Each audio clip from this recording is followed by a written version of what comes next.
I am Pamela Seard.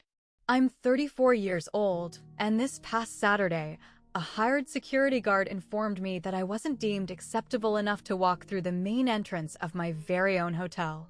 At the specific, written request of my sister, Natalie, I was ordered to walk around to the service alley, the exact door used for taking out the trash and bringing in kitchen supplies.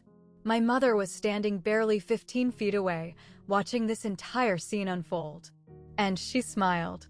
It wasn't an anxious smile, and it wasn't a placating smile. It was a deeply genuine smile of pure satisfaction. What neither of them realized was that exactly 6 months ago, I had quietly negotiated and finalized the purchase of the Sterling Hotel. They had absolutely no clue that the lavish engagement party they had just spent $85,000 organizing was taking place inside my building. And they definitely couldn't have fathomed what was about to go down when my general manager approached me in front of everyone and asked, "Good evening, ma'am. Is everything to your satisfaction?"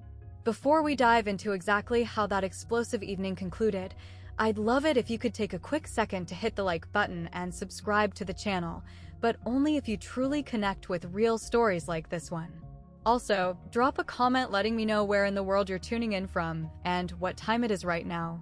To truly grasp how we reached this point, we need to rewind to the moment I decided I was completely finished playing the role of the invisible daughter.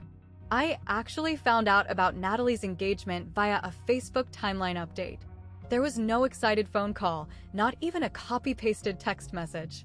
Just a highly curated public post showcasing a 14-carat diamond with the caption, "She said yes. Celebration details to follow." It took 3 full days for my mother to finally pick up the phone, and when she did, it wasn't to offer a warm invitation. "Pamela, I assume you've seen the big news." Her tone had that distinct, sharp edge she kept exclusively in her back pocket for me. "The engagement party is this Saturday at the Sterling. Find something appropriate to wear, and please, try not to do anything that will embarrass your sister." There was no, "How have you been?" There was no, "We really want you to celebrate with us." It was just a list of cold directives and subtle threats.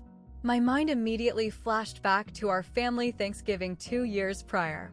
My mother was busy introducing me to the ladies from her country club book club, while Natalie stood a few feet away looking radiant in a designer gown. "And this is my youngest, Pamela," my mother had sighed, gesturing loosely toward me. "She's still trying to find her way in the world."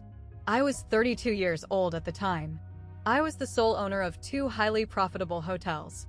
But she introduced me with the exact same tone someone might use for a college dropout living in a basement. The truth is, my family didn't know about my real estate portfolio. I wasn't intentionally keeping it a secret, they simply never cared enough to ask.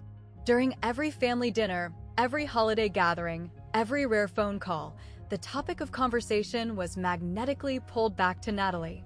We talked about Natalie's corporate promotions, Natalie's luxury apartment, Natalie's flawless new boyfriend, Bradley, who hailed from the incredibly wealthy Harrington family.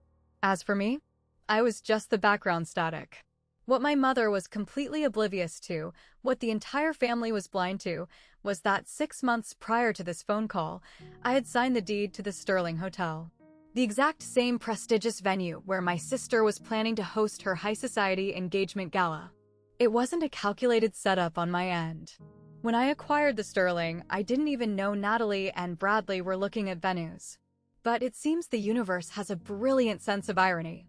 After my mother hung up, I just stared at the blank screen of my phone. She hadn't even checked if I had prior commitments. She just operated under the assumption that my life was empty. This blatant favoritism wasn't a new development sparked by Natalie's engagement. It began the minute I was born, 2 years too late to be deemed important, apparently. When Natalie turned 25, our mother proudly handed her a $40,000 check to cover the down payment on her first luxury condo. "You're building a foundation," Mom had beamed, practically glowing with pride. "Consider this an investment in your beautiful future." When my 20th birthday rolled around, I sat my mother down and asked if she would consider a small loan so I could purchase a dilapidated bed and breakfast I had scouted upstate. It was a 10-room fixer-upper, but the financial projections were incredibly solid. My mother literally laughed in my face. Pamela, that isn't a viable business strategy. It's a childish daydream. Your sister actually understands how to construct a solid future. You just float through life. So, I went to a bank instead. I took out a commercial loan with a brutal 18% interest rate. The financial strain of that first year almost destroyed me, but I ground my teeth and made it profitable. Then I bought a second property. Then a third. Nobody in my family noticed. Nobody ever asked. When my marriage catastrophically imploded 5 years ago, I made the foolish mistake of reaching out to my mother for emotional support. My ex-husband, David, had been having an affair. I caught him red-handed, and the resulting divorce was a nightmare. Her reaction is something I will never forget. I warned you, Pamela. You have absolutely no idea how to evaluate people. Natalie would never allow something like this to happen to her. I stopped calling her after that day. I wasn't holding on to any fiery bitterness. My soul was just exhausted. I was so tired of trying to prove my worth to an audience that had long ago decided to close their eyes. A few days before the party, my phone buzzed with an incoming email from Marcus, the general manager over at the Sterling. Ms. Seard, I need to bring something to your immediate attention regarding the engagement booking for this Saturday. The client has submitted some highly irregular requests concerning guest access. Please advise when you have a moment. I opened the attached PDF and my chest physically tightened. Right there, typed out in black and white, was a guest management protocol. 3 specific names were flagged for alternative entrance routing. The first 2 names were former business associates of Bradley's. Apparently, there was some ongoing corporate bad blood. That I could understand. The third name on the list was mine. Right next to my name, scanned directly into the digital file, was a note in Natalie's unmistakable handwriting. Pamela Seard, sister of the bride. Redirect to the service entrance if she appears. Do not allow through the main lobby under any circumstances. I read the sentence 3 times. Then a 4th.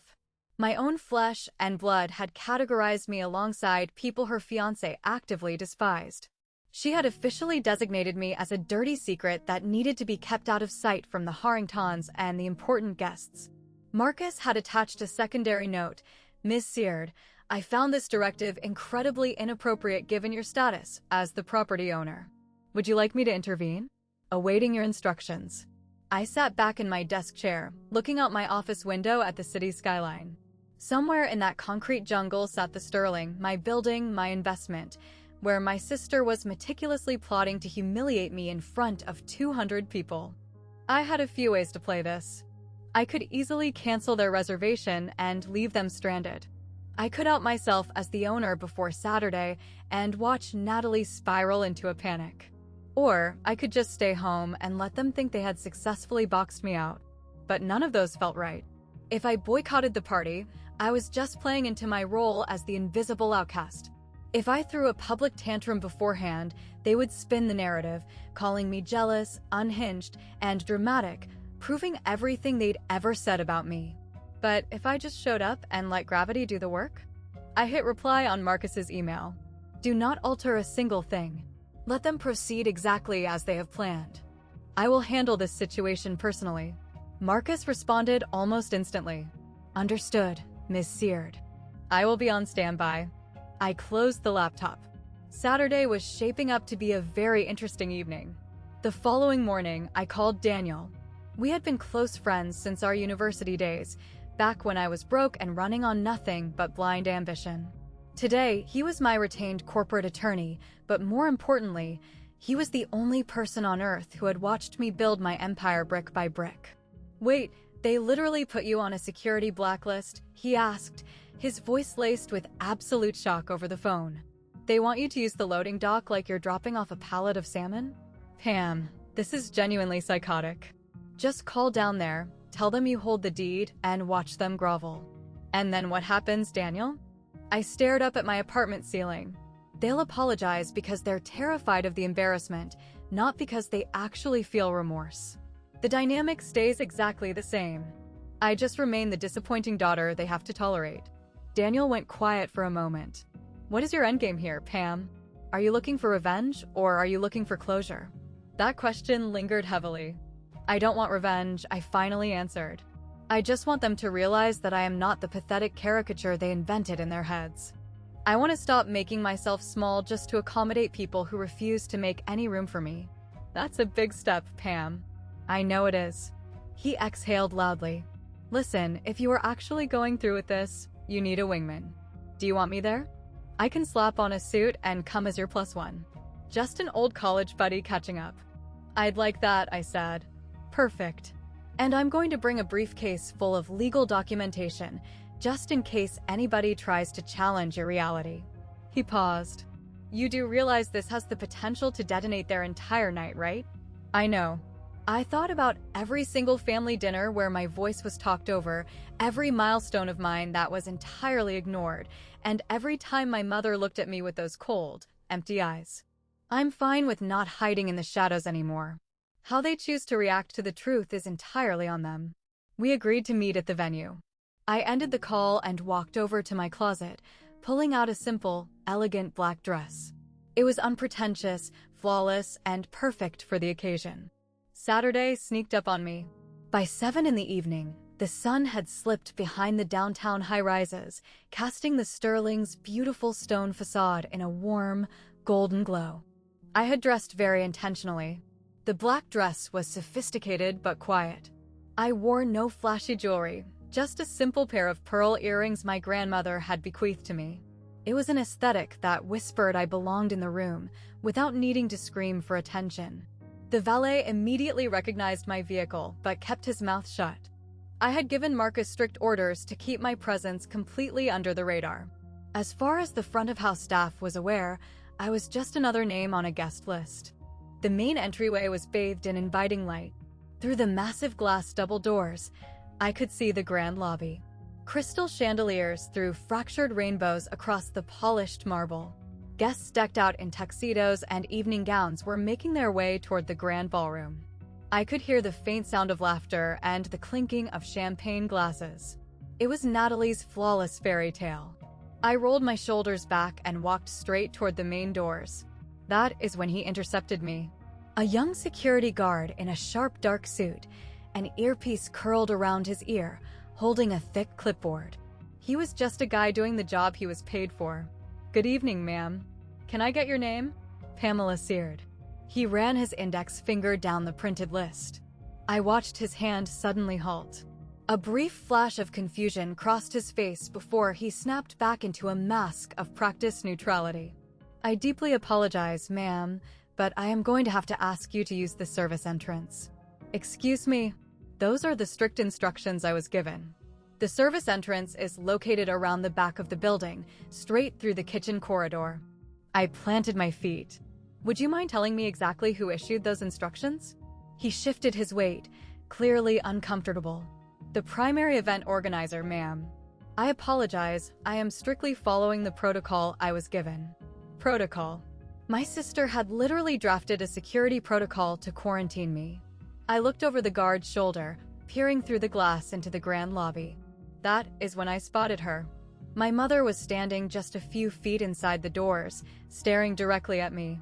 Our eyes locked across 15 feet of pristine marble. She didn't rush outside. She didn't look concerned. She didn't wave the guard off. She just smiled. It was a smile I had witnessed many times before. She wore it when Natalie won high school debate tournaments, when Natalie graduated summa cum laude, when Natalie flashed her diamond ring. It was a smile of pure, intoxicating pride, but she had never once aimed it in my direction until this exact second. And tonight, it wasn't pride. It was smug, toxic satisfaction. My mother was watching her youngest child get turned away from a party like a rogue caterer, and she was thoroughly enjoying the show.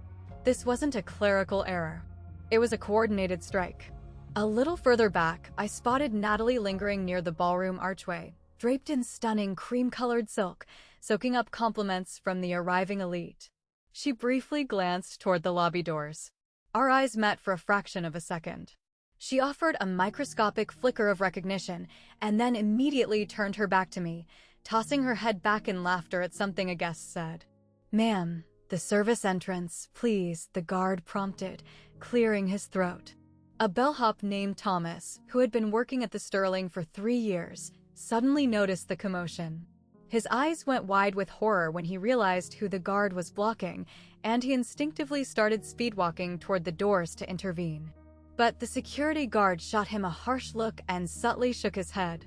Thomas froze in his tracks, looking at me with deep, silent apologies, before nervously looking down at the floor.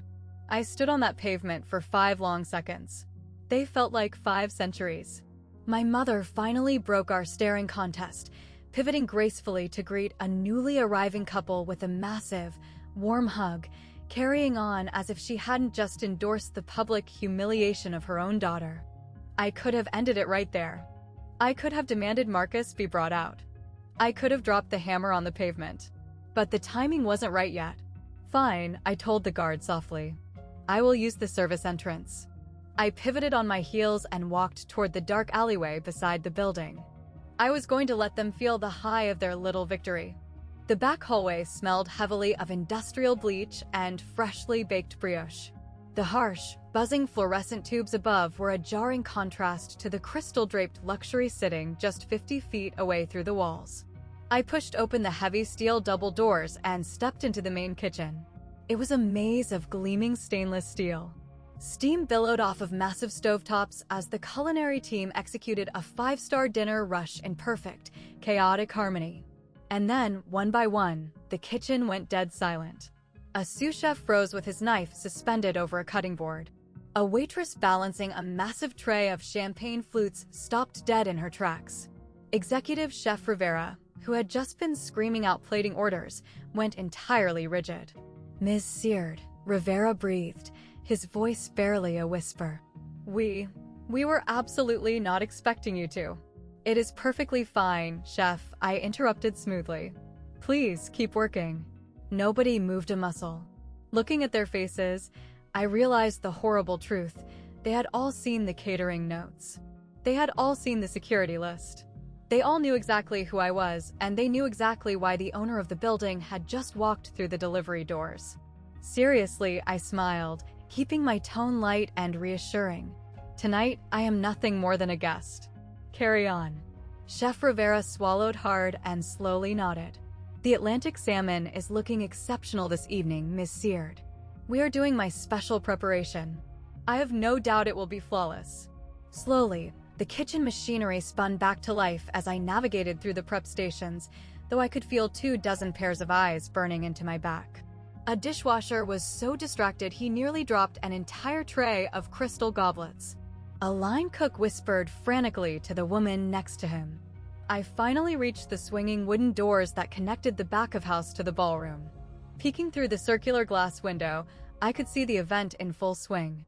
It was a sea of glittering gowns, clinking glasses, and my sister holding court at the center of the universe, Bradley's arm wrapped protectively around her waist.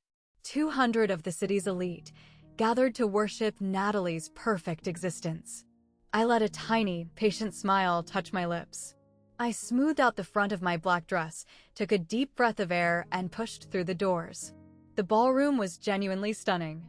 Even though I knew the square footage by heart, and even though I had personally approved the massive renovation budget for this room, seeing it fully dressed was breathtaking. Massive tables draped in spun gold surrounded a polished teak dance floor. A live string quartet was tucked in the corner, floating Vivaldi over the murmur of the crowd. Suspended behind the head table was an enormous, elegant sign that read N and B forever. $85,000. I knew the exact price tag because the invoice had been sitting on my desk on Tuesday. My phone buzzed in my clutch. It was Daniel. "I am in position. Standing by the northeast bar. I have the documents you requested." I quickly typed back, "Hold your position for now. Let's see how far they are willing to push this." "Copy that," Daniel replied. "But Pam, do not wait too long. You deserve to be seen." I slipped the phone away and scanned the room. My mother was standing near a massive tower of gifts, gleefully accepting praise from wealthy strangers on behalf of her golden child. Natalie was floating from cluster to cluster, playing the perfect bride-to-be. I had slipped in so quietly through the staff entrance that I had seamlessly blended into the shadows along the far wall. In my understated black dress, without the weight of the Seared legacy attached to my forehead, I was functionally invisible. It was exactly what they wanted. Across the room, I locked eyes with Marcus. I could see the panic vibrating in his posture.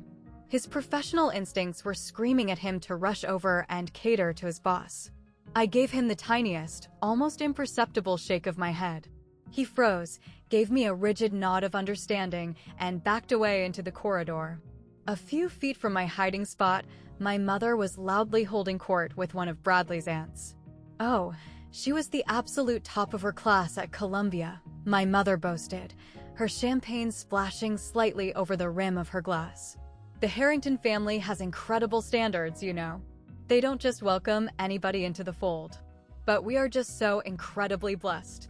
Natalie has always possessed this magical clarity about what she wants out of life. I casually plucked a fresh flute of champagne off a passing waiter's tray and leaned back into the velvet wallpaper. The night was just getting started. I could see Marcus visibly suffering.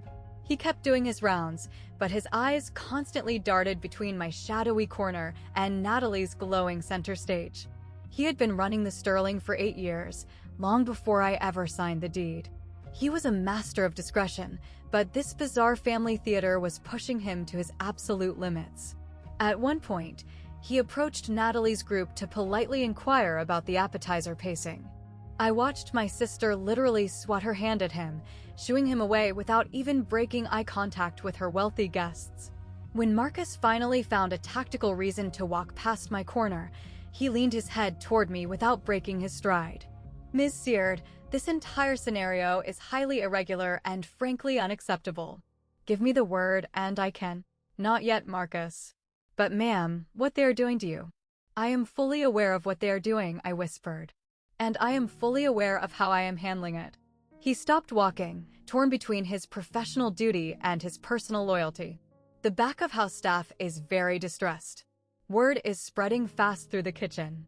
Tell the staff I deeply appreciate their professionalism. And Marcus, our eyes met. When it is time for you to step in, I will give you the signal. Until that moment, you treat me like any other anonymous guest. That is the one thing I simply cannot do, ma'am. Then treat me like an anonymous guest who happens to pay your salary. A microscopic smirk, maybe a flash of deep respect, crossed his face. He nodded sharply and walked away. From across the dance floor, my mother happened to notice Marcus lingering in the shadows talking to someone. She squinted, trying to identify who the important manager was servicing.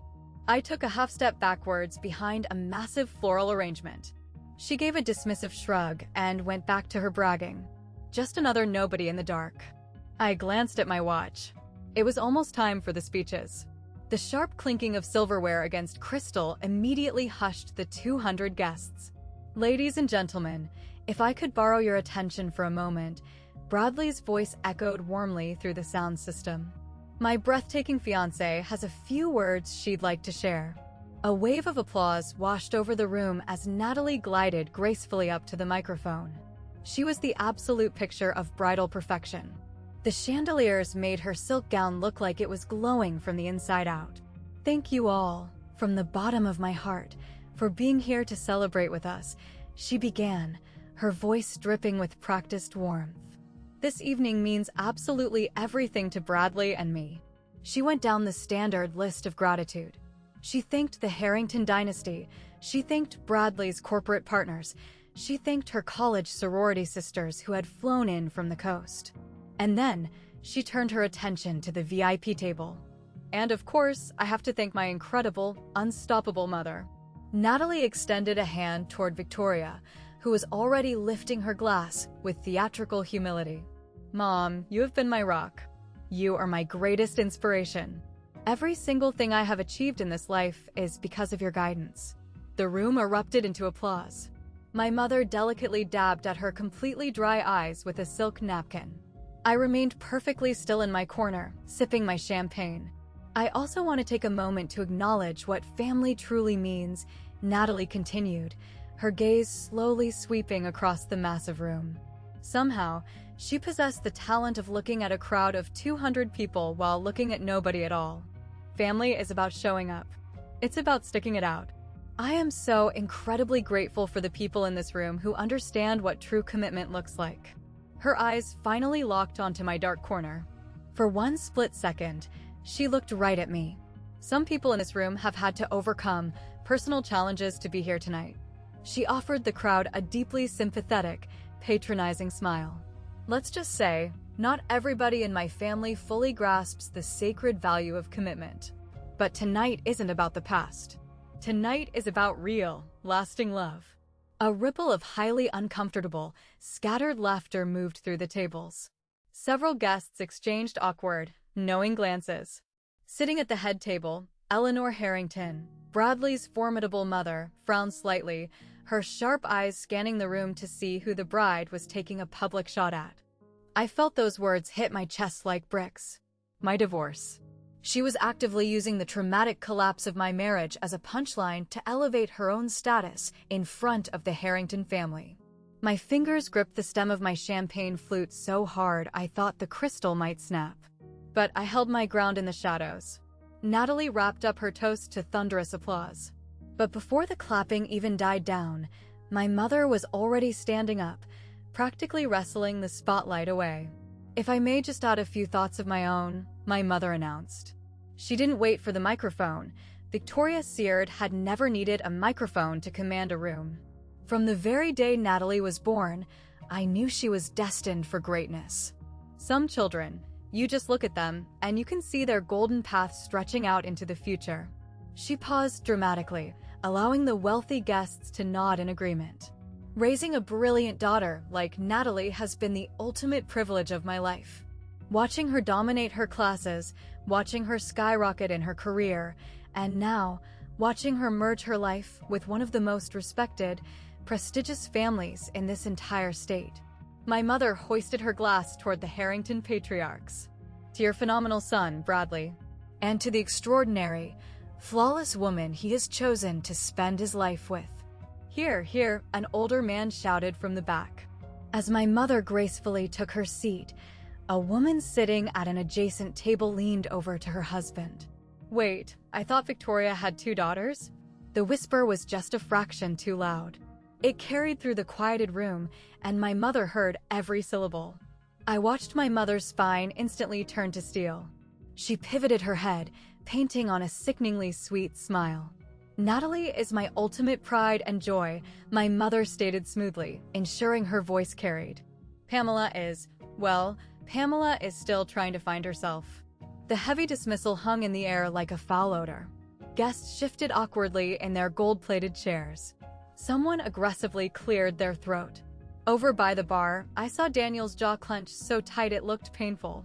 He shot me a desperate, questioning look from across the room. "Now?" I gave him a fraction of a head shake. "Not yet." But someone else had zeroed in on the awkward exchange. Eleanor Harrington was staring a hole through the side of my mother's head, an incredibly complex expression written on her face. Then, Eleanor's piercing gaze began to sweep the perimeter of the ballroom, hunting for the ghost. Her eyes finally landed on me, half hidden in the floral shadows. For a long, heavy moment, the matriarch of the Harrington family and I just stared at each other. Her eyes were sharp, calculating, highly assessing. She didn't look away in embarrassment. And neither did I. All right, if you're listening to this and silently begging for me to finally stand up for myself, I promise you, the payoff is seconds away. But before I drop that bombshell, let me know in the comments, have you ever been made to feel completely invisible by your own flesh and blood? Would you have walked out, or would you have stayed to finish the fight? Let me know below. Now, let's get back to the moment the entire power dynamic flipped. It took Natalie another 20 minutes to track me down. I was still nursing the exact same glass of champagne, leaning against the wall.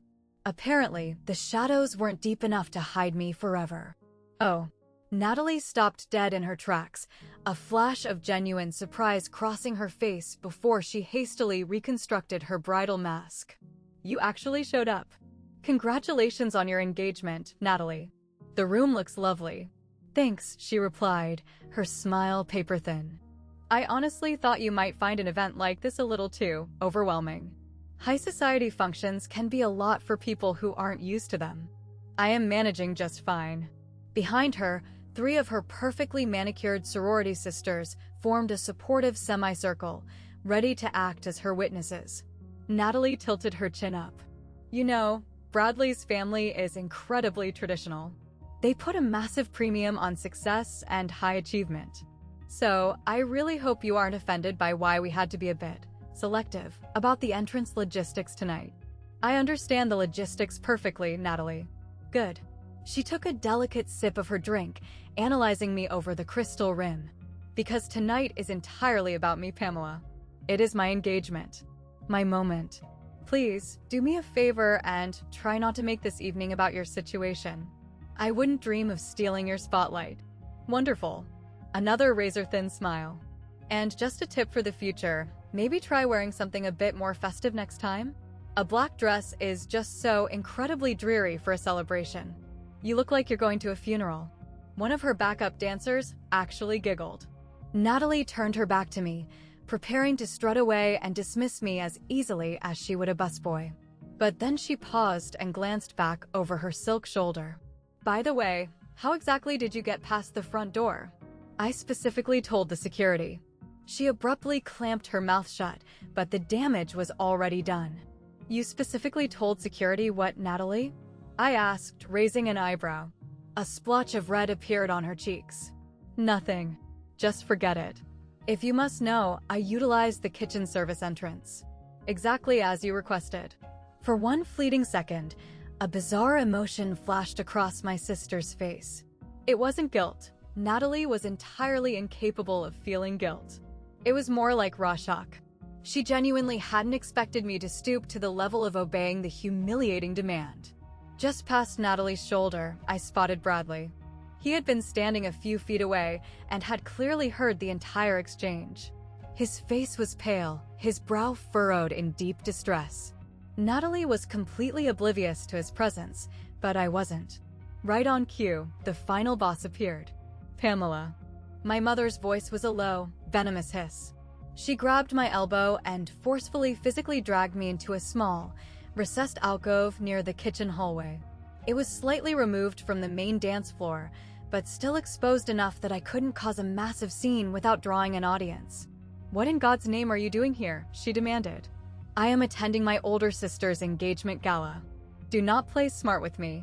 She nervously scanned the perimeter, terrified a Harrington might be within earshot. You know exactly what I am talking about. After everything you've put us through, you just materialize out of thin air. Was I explicitly uninvited? Her jaw locked tight. This is Natalie's fairy tale. Do not ruin it with your baggage. I haven't done a single thing to ruin anything, Mom. Good. Let's keep it that way. She looked me up and down with undisguised disgust. Could you seriously not bother to wear something respectable? Something that proves you actually made a financial effort? The Harringtons are analyzing our every move. I will absolutely not allow you to embarrass us in front of them. Hearing that specific word triggered a physical shift inside my chest. It felt like a heavy iron vault finally clicking shut. Us, I repeated, my voice dropping to a terrifying calm. Who exactly is US? Do not start your dramatic nonsense, Pamela. Not tonight. Before I could reply, a figure stepped smoothly into the periphery of our alcove. It was Marcus. His face was a masterclass in professional neutrality, but the rigid tension in his shoulders told a different story. I sincerely apologize for the interruption, ladies, Marcus said, his voice projecting a highly formal, authoritative tone. However, we have an urgent situation regarding the catering that requires immediate executive authorization. My mother didn't even bother to look at his face. Then handle it yourself, staff. We are clearly in the middle of a private family discussion. I am afraid I cannot proceed without explicit authorization from. Marcus paused, letting the silence build. Management. Then go locate the management. Victoria snapped, her temper flaring. Are you blind? I am speaking with my daughter. Marcus didn't flinch. He didn't retreat. He simply shifted his gaze away from my mother and locked his eyes directly onto mine. Miss Seard, he said slowly, ensuring every syllable carried weight. May I have a brief word with you? My mother instantly froze. Her eyes violently darted from the man in the tuxedo, over to me and back again. Miss Seard, she repeated, the confusion heavily lacing her voice. The entire ballroom seemed to hold its collective breath. Marcus stood his ground. Miss Seard, we have encountered a logistical issue with the evening's seafood shipment, Marcus stated smoothly, utilizing his perfect executive briefing tone. The Atlantic salmon delivery has presented some severe quality control concerns. As the owner of the property, I need your verbal approval to immediately substitute the dish with the king salmon from our private reserve. The word dropped onto the marble floor like a live hand grenade. Owner. My mother's face completely collapsed. The muscles in her jaw went slack, and the crystal champagne flute in her hand tilted so far to the side that liquid began dripping onto the floor. I'm sorry, what? Natalie had materialized out of nowhere, her voice shrill and panicked. What did you just call her? Marcus turned to face the bride with the unbreakable calm of a man who had negotiated with foreign diplomats. I was addressing Ms. Pamela Seard, the sole owner of the Sterling Hotel. Is there a problem, ma'am? Absolute, suffocating silence. All around our alcove, conversations evaporated. The wealthy guests standing nearby physically turned their bodies to stare at the spectacle. Even the string quartet seemed to fade out, making the Vivaldi sound like a grotesque parody of luxury against the frozen nightmare of my family. I kept my voice perfectly conversational, completely ignoring my gasping mother. The king salmon substitution is perfectly fine, Marcus. Please instruct Chef Rivera to adjust the plating sauce to complement the richer fish. Tell him to use the citrus reduction instead of the heavy dill. An excellent choice, ma'am. Marcus offered a crisp, deeply respectful bow, a gesture so subtle, but so profoundly devastating to the women standing next to me. I will inform the culinary team immediately.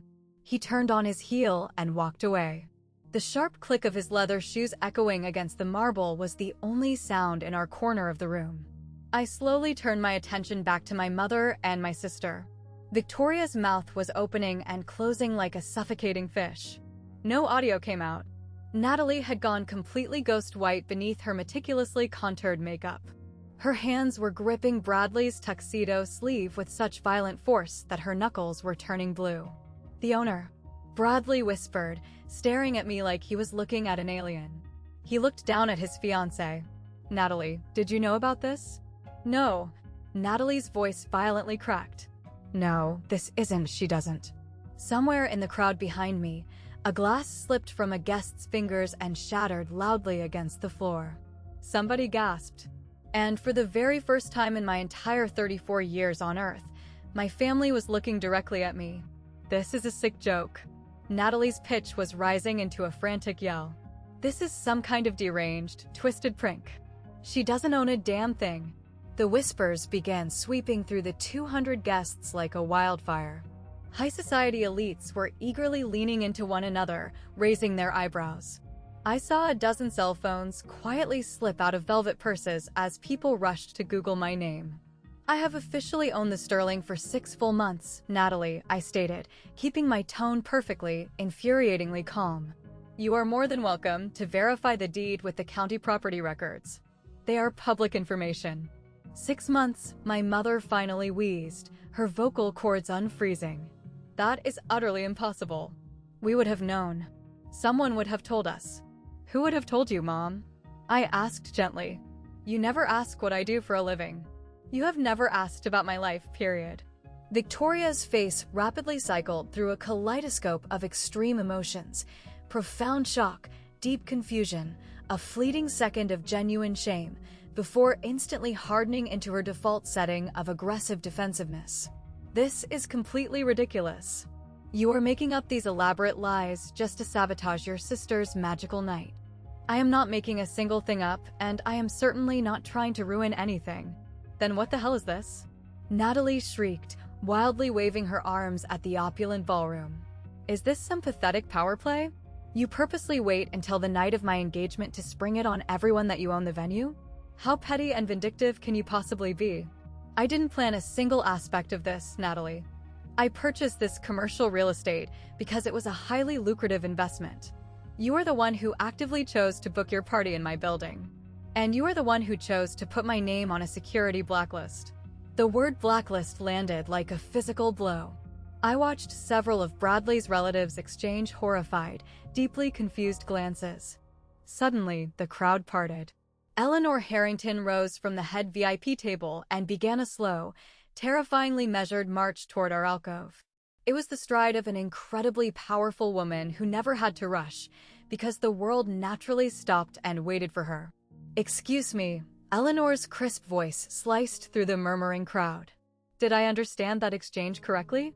You are the owner of this hotel." Every single eyeball in the Sterling Hotel was locked onto me. "Yes, Mrs. Harrington. I am." I met her intimidating gaze without blinking. The silence that followed was suffocating. Eleanor Harrington possessed the type of heavily Botoxed face that revealed absolutely nothing unless she specifically wanted it to. Right now, she wanted it to display profound, withering disappointment. "Victoria," Eleanor said, her voice sounding like silk wrapping around a razor blade. "You explicitly told me that your family's background was modest. You assured me that Pamela was heavily struggling. Still trying to find herself, I believe those were your exact words at the table." My mother's ironclad composure instantly disintegrated into ash. I honestly didn't know." "You didn't know that your own flesh and blood owned one of the most prestigious, highly coveted boutique hotels in the entire city?" Eleanor's perfectly manicured eyebrow arched upward by a single millimeter. "She never told us," Victoria pleaded, looking frantic. "I find that highly difficult to digest," Eleanor replied coldly. She turned her body, analyzing me with an entirely new lens. "The Sterling Hotel has been featured on the cover of Architectural Digest twice in the last year. The recent acquisition was heavily covered in the front pages of the Tribune's business section." The murmurs in the crowd grew louder. I could literally see wealthy guests showing their phone screens to each other, clearly pulling up the news articles with my name on them. Natalie lunged forward, desperate to regain control of her crumbling empire. "This doesn't change a single thing. She probably inherited a lump sum of cash or married into some trust fund." "I didn't inherit a single dime, Natalie," I kept my voice steady, refusing to raise it. "And my ex-husband is a public middle school math teacher. I built this entire hospitality group from the ground up, starting with a broken-down 10-room bed and breakfast over 8 years ago." Impressive. Eleanor's tone made it crystal clear that she did not hand out compliments casually. She slowly pivoted to face her son. "Bradley, you assured me that you had conducted thorough due diligence on this family's background." Bradley looked like he was going to vomit. His face was the color of wet cement. I just... Natalie told me that her sister was what, Bradley?" I asked quietly. He couldn't even bring himself to look at my face. Eleanor turned her lethal gaze back to my sweating mother. "Let me make sure I am fully comprehending this situation. Your daughter, this highly successful, self-made business owner, is the person you had security aggressively redirect to the delivery alley of her own property." Victoria opened her mouth to speak, choked on her words, and snapped it shut. "Perhaps," Eleanor announced, ensuring her voice carried effortlessly to the back row of the ballroom, "we need to have a very serious family discussion about what constitutes proper due diligence." She was no longer looking at Victoria. She was glaring directly at Bradley. "Prove it." Natalie's voice was ragged and hysterical, completely stripped of its refined sorority polish. "Anyone can stand in a room and claim to own a building. Show us the legal proof." "I don't owe you an ounce of proof, Natalie."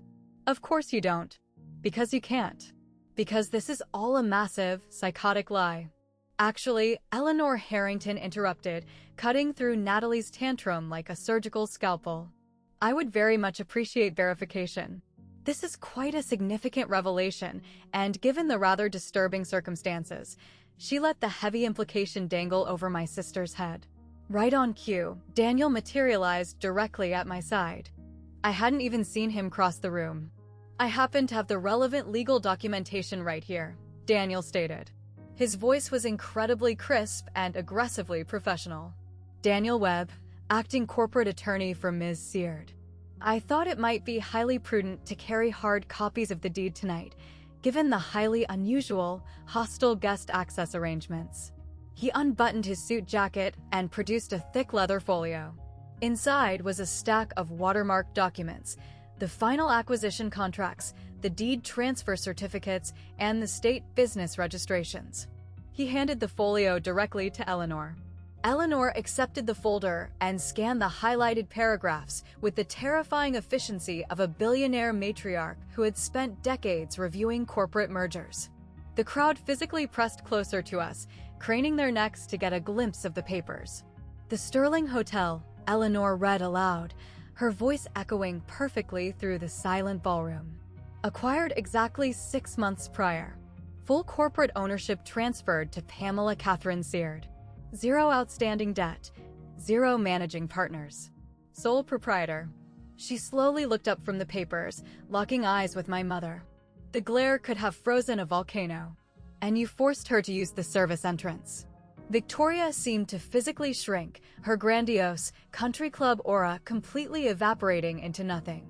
Standing next to her, Natalie looked like her knees were going to buckle. "I didn't know," Victoria whimpered pathetically. "How on earth could I have possibly known?"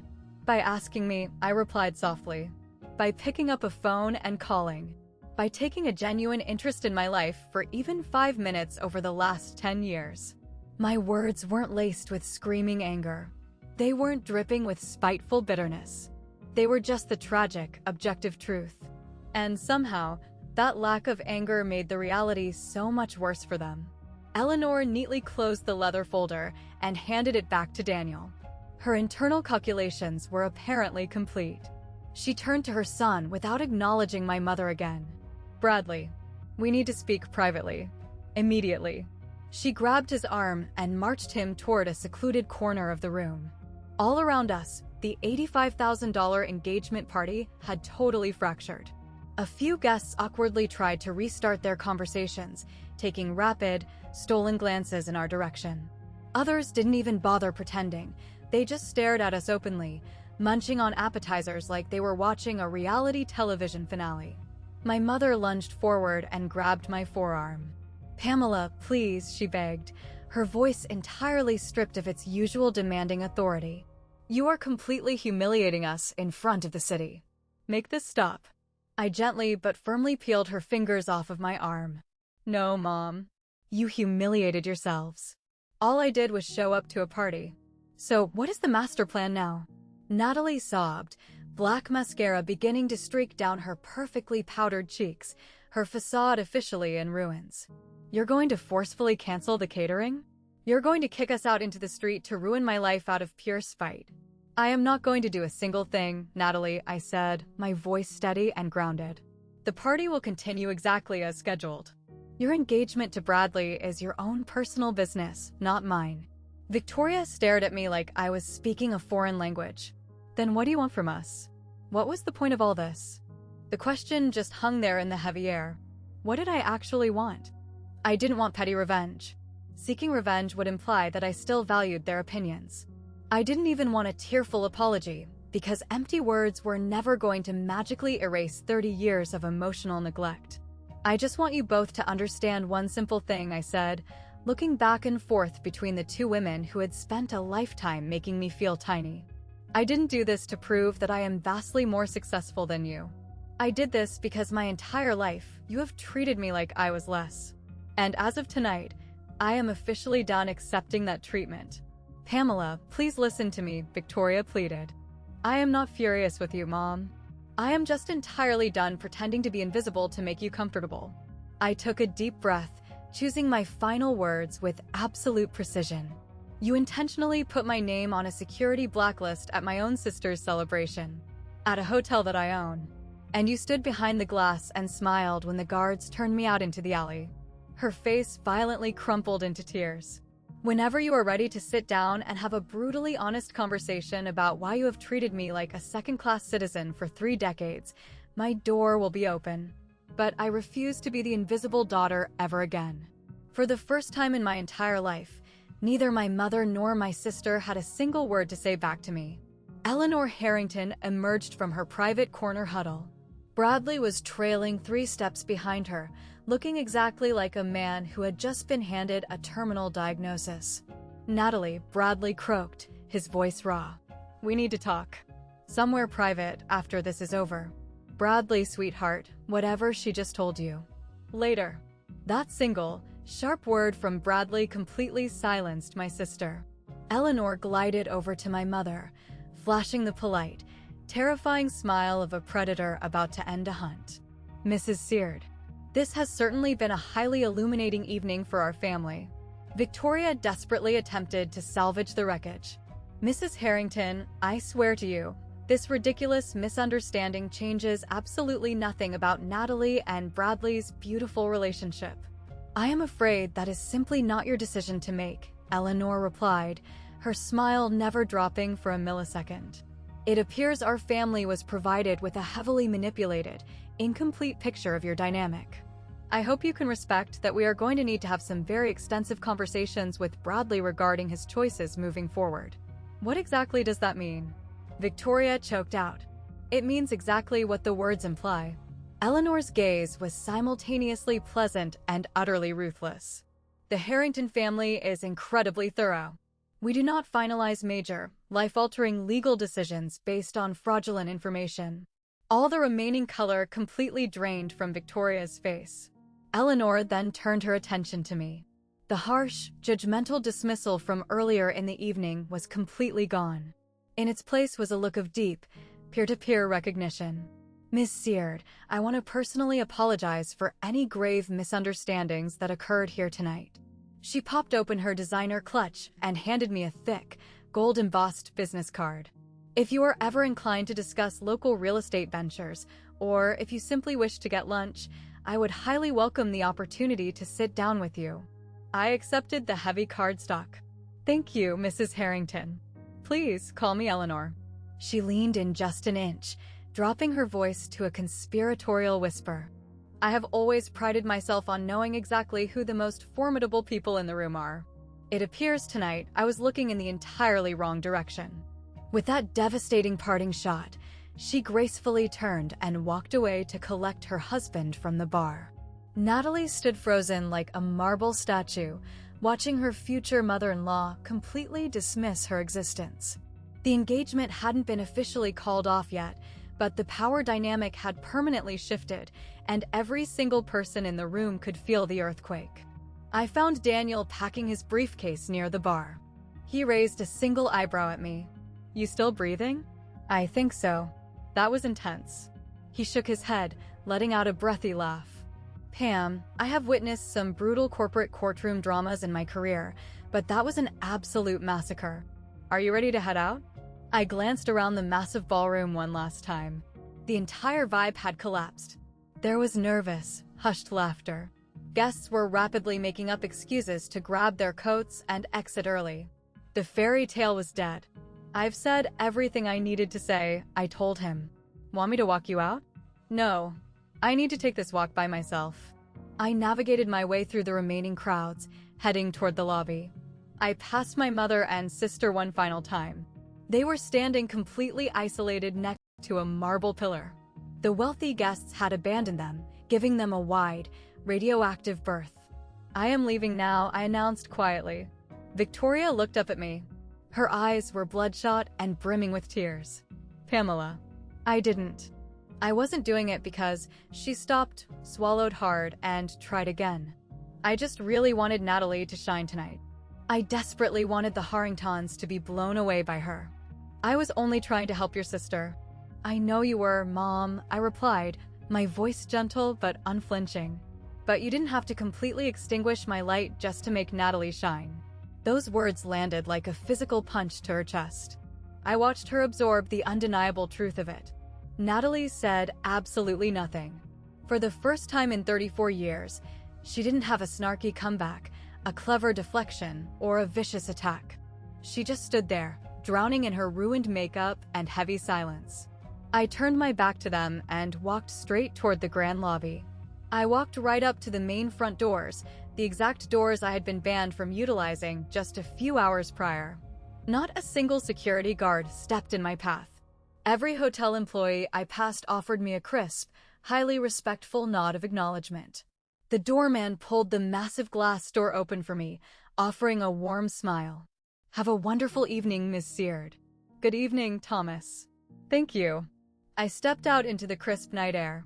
The cool wind against my face felt like an absolute blessing after the suffocating, toxic tension of the ballroom. I stood alone on the pavement for a brief moment, taking a deep, restorative breath. And then I started walking to my car. Behind me, the broken remnants of the party continued to spin. But for the very first time in my life, I wasn't an invisible ghost. I was finally, truly free. The next morning, I woke up to 12 missed calls from my mother. I didn't bother listening to a single voicemail. I already knew the exact script she was reading from, a classic, exhausting combination of wild accusations, frantic justifications, and the manufactured victimhood that the Seard family specialized in. My phone also buzzed with incoming text messages from Natalie. First one, "How could you possibly do this to me?" The second one arrived an hour later. "We really need to talk." The third message arrived at 3 in the morning. It was just 3 pulsing dots indicating she was typing, which eventually vanished. She had started drafting a message in the middle of the night and simply given up.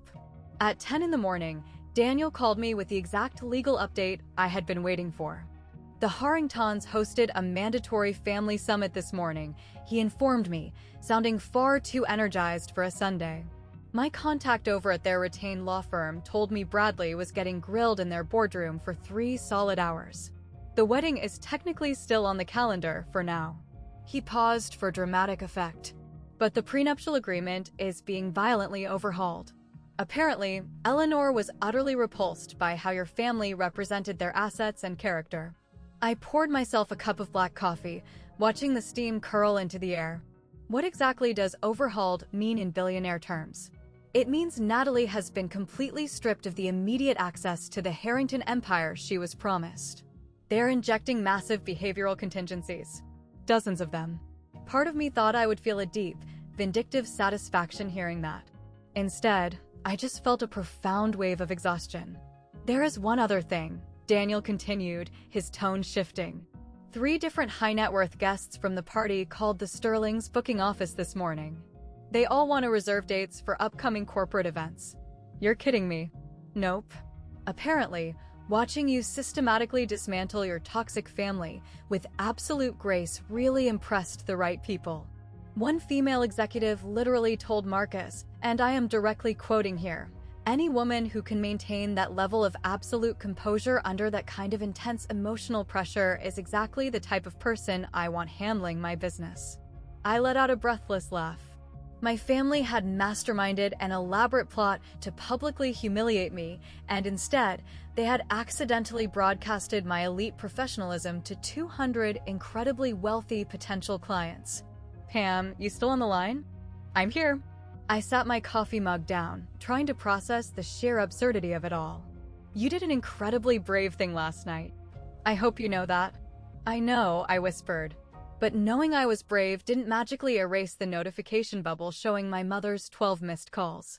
When the phone rang for the 13th time, I finally swiped to answer. "Hello, Pamela." My mother's voice was totally frayed. It sounded like she had been screaming into a pillow or crying for 12 hours straight, possibly both. "Finally. I have been trying to reach your cell phone all morning. I am fully aware. You have completely ruined everything." The words exploded out of her in a frantic, panicked rush. The Harringtons are openly questioning the integrity of the wedding. They are totally rewriting the prenuptial agreements. Eleanor refused to even look Natalie in the eye this morning. They are talking about putting the entire relationship on a probationary period.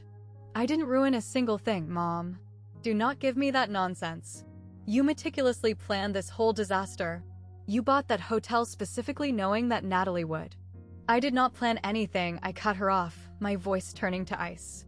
I bought the hotel because the cash flow was strong and it was a brilliant investment.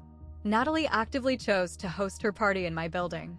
Natalie actively chose to write my name onto a security blacklist. You actively chose to stand behind a glass door and smile while your daughter was treated like garbage. I took a breath, holding my boundary firm. I didn't sabotage your night. I just existed. There was a long, heavy silence on the other end of the line. "You should have warned us," she finally whispered, her voice cracking. "We are your family. Family asks questions, Mom. Family naturally includes you. Family does not banish you to a printed list with strict instructions to use the garbage entrance." More heavy silence. I could literally hear her ragged breathing.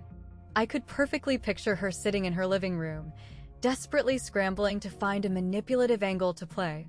"I honestly didn't know you had become so successful," she said, her voice surprisingly tiny. "You never said a word. Because you never asked me. Not a single time in 8 years. Every dinner conversation was exclusively about Natalie. Every holiday, every brief phone call.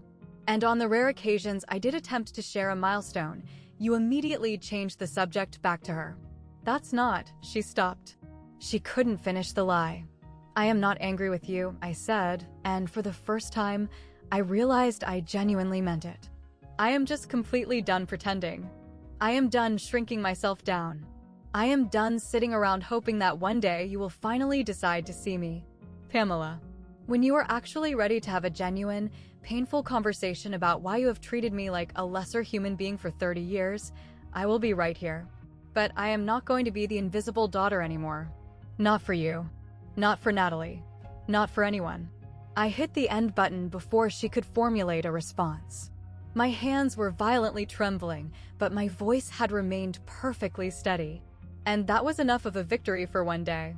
2 weeks later, Daniel called to deliver the final updates. "The wedding is still moving forward," he reported over the phone. "But they have formally relocated the venue. The Harringtons absolutely refused to host it at the Sterling. Way too much traumatic baggage. They couldn't stomach the reminder of the night they discovered their future daughter-in-law was a fraudulent social climber." I was sitting in my brand new makeshift office at a property I had just acquired, a massive, abandoned brick warehouse in the arts district that I was actively developing into an edgy boutique hotel. I had architectural blueprints scattered all over my desk and a general contractor pacing in the lobby. "And what about the prenup?" I asked, looking over a lighting schematic. "Severely revised.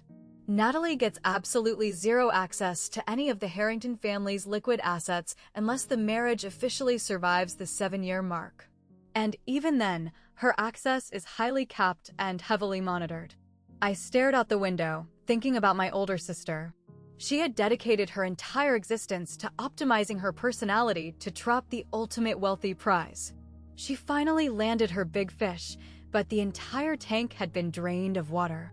And she is still going through with the ceremony? Yep.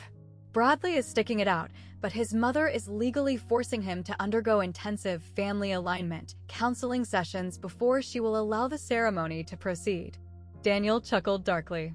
"I have no idea what those actually entail, but they sound absolutely miserable."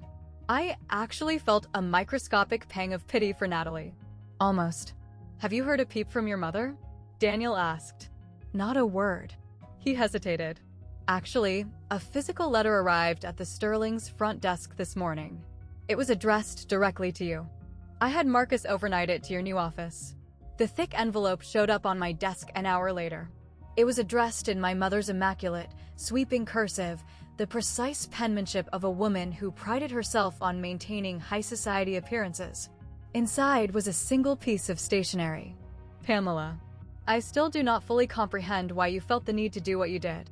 A dark part of me truly believes you enjoyed publicly humiliating us.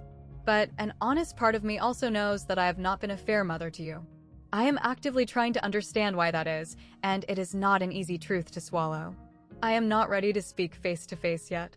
But I needed you to know that I am sitting here and I am thinking about it. Mom." It wasn't a real apology. Not even close. But it was a microscopic crack in her armor. It was something. I folded the heavy paper, dropped it into my bottom desk drawer, and immediately went back to reviewing my construction blueprints. 3 months later, I was sitting behind my desk at the Sterling, watching a gorgeous sunset bleed over the city skyline. The new warehouse property was only weeks away from its highly anticipated soft launch. We had already locked in 6 massive corporate events for the first quarter of the year. Ironically, one of those massive bookings was secured by the exact woman I had met at Natalie's disastrous engagement party. She had watched the entire lobby confrontation go down and explicitly decided that my refusal to be bullied made me the exact type of fiercely competent businesswoman she trusted with her company's money. It is incredibly strange how the universe balances the scales. I find myself thinking about that Saturday night quite often. I don't obsess over the dramatic confrontation itself, That memory is still sharp, but it's slowly fading out like an old Polaroid left in the sun. What I constantly reflect on is the quiet moment in the shadows right before it happened. The moment I made the active choice to stop hiding my light. For 10 grueling years, I had constructed my financial empire in total, suffocating silence. It wasn't because I was plagued by shame. It was because the little girl inside of me had learned very early on that my personal victories held absolutely zero value to my blood relatives. They had firmly assigned me a role in their play, and no amount of wealth or success was ever going to rewrite their script. So, I had simply stopped trying to audition for them. The massive public reveal at the party was never truly about proving them wrong. It wasn't about seeking cinematic revenge or inflicting humiliation or even demanding cosmic justice. It was simply about refusing to participate in my own erasure. And I think that is the ultimate lesson here. The one agonizing truth it took me 34 years to finally digest. You can waste your entire life desperately bleeding to earn the applause of people who have already decided they are never going to clap for you. You can spend decades physically and emotionally shrinking yourself down just to comfortably fit inside the tiny little box they built for you. You can sit around praying that one day, if you just become successful enough, or quiet enough, or perfectly compliant enough, they will finally look up and validate your existence. Or you can just stop. You can stop performing a grueling routine for an audience that is staring at their phones. You can walk away and build something incredibly real, entirely for yourself, entirely by yourself. And when they finally bother to look up, if they ever actually look up, you can stand tall and simply say, "I was standing right here the entire time." You were just choosing not to pay attention. That is not toxic revenge. That is just the unvarnished truth. And sometimes, standing firmly in your truth is infinitely more devastating than any revenge plot could ever hope to be. Spring arrived early to the city that year. I officially signed the closing documents on my 5th commercial property in late March, a stunning, historic and located upstate, just a few miles down the road from where I had purchased my very first rundown bed and breakfast 8 years prior. It was a deeply poetic, full-circle moment for me. Natalie's wedding officially took place in April. I did not receive an invitation. I wasn't exactly shocked, but I did receive a highly unexpected email from Bradley exactly 1 week before they walked down the aisle. "Pamela, I am writing to formally apologize for how horribly the events transpired at the engagement party. I absolutely should have spoken up and intervened the moment Natalie disclosed those security arrangements to me. I remained silent, and for that cowardice, I am deeply sorry. Natalie is currently processing everything. She is profoundly embarrassed, although she possesses far too much pride to ever admit it out loud. Please give her some time to mature. For what it is worth, I think the empire you have built is truly staggering. My mother Eleanor brings your name up at the dinner table at least once a week. I genuinely hope that you and Natalie can find a way to speak someday. Best regards, Bradley." I didn't bother typing out a reply, but I did save the email to my archives. My mother actually calls me about once a month now. The phone conversations are incredibly brief, wildly awkward, and heavily punctuated by long, stretching silences that neither of us know how to navigate. But she is trying in her own deeply flawed, limited way. Just last week, for the very first time in my life, she actually asked me about my business ventures. I bought a historic in upstate, I told her over the phone. We are currently restoring all of the original Victorian crown molding. We should be ready to open doors by the fall. There was a long pause on the line. That sounds, she swallowed hard. That sounds incredibly lovely, Pamela. It wasn't a parade of praise. It wasn't a tearful confession of pride. But it was genuine acknowledgement. It wasn't much, but it was infinitely more than I had ever received before. I don't harbor any burning hatred for them. My mother, my sister, the family unit that spent 30 long years looking straight through my chest like I was made of glass. I just don't desperately need them to see me anymore. Because I finally see myself. And that is more than enough. It took me a very long, painful time to actually understand that concept, to feel it deeply in my bones, not just recite it like a therapy mantra. But I feel it now. I am not the invisible daughter anymore. I am just Pamela Seard. And I am exactly the woman I chose to become. If you are watching this video and you have ever felt completely invisible inside your own family dynamic, I want you to know that I see you. I know exactly what it feels like to walk into a holiday gathering full of relatives and feel like you are trapped behind a pane of thick glass, physically present in the room, but entirely untouchable. I know what it feels like to achieve something monumental and watch the people who should be cheering for you look the other way. I know the agonizing pain of waiting your entire life for a parent to finally look at you and say the words, "I am so proud of you." I also know the devastating reality that you might be waiting for those words forever.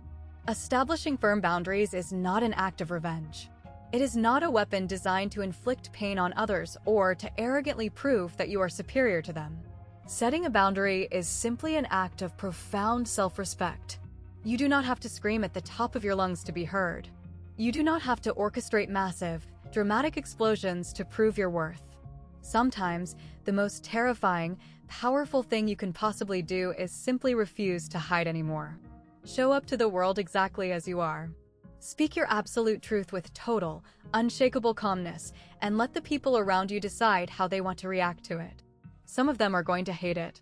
Some of them will desperately try to label you as dramatic, or vindictive, or wildly ungrateful. But that is their psychological burden to carry, not yours. Your fundamental worth is not determined by the people who actively refuse to see it. Let me repeat that, because someone out there needs to hear it today.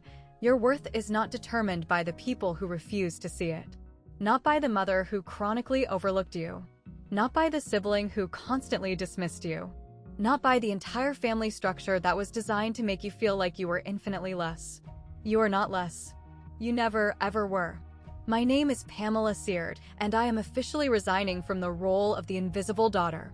Thank you so much for staying with me until the very end of this journey. If my story resonated with you on any level, please drop down into the comments and share your own experience. Have you ever had to draw a massive line in the sand with your toxic family? How did they react, and how did you survive it? Don't forget to hit the like button, subscribe to the channel, and ring that notification bell so you never miss a new upload. I have so many more incredible stories of family drama and ultimate justice coming your way. Some of them are even wilder than this one. Be sure to check the description box for links to similar videos, and I will see you all in the next story.